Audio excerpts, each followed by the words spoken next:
6 na reklamo sa ilang maanomalyang flood control projects ang sasalang na sa preliminary investigation sa Office of the Ombudsman ngayong linggo.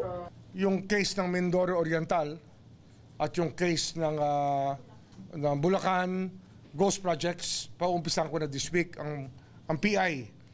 Una rito ang mga reklamong graft at malversation of public funds na inirekomenda ng ICI para sa 289 million peso flood control project sa Nauhan Oriental, Mindoro. Sa SunWest Incorporated na dating pag-aari ni dating ako Bicol Party List Representative Saldi Co, napunta ang kontrata.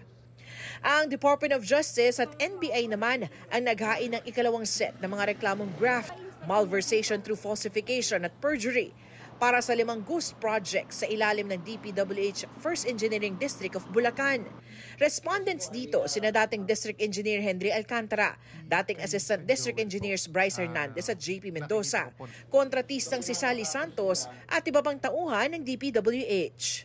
Kasi yan, kung fact-finding lang, meron nang naging pagtingin ang DOJ, pero just the same, sa PI, pwede pa naman i-adjust lahat yan.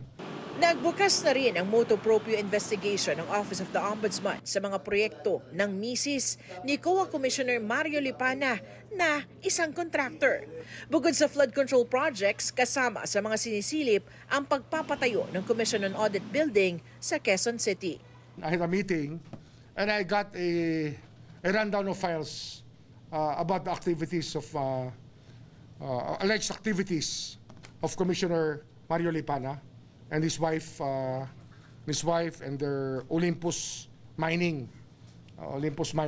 Corporation that participated in government projects. Not only government projects in DPWH, supply of fire trucks and other government stuff. Nakausap na rin daw ni Ombudsman Remulla ang DPWH para sa pagkuha ng mga kinakailangang mga dokumento sa mga gumugulong pang mga investigasyon sa flood control projects. Isang DPWH Undersecretary raw ang tinalaga para rito.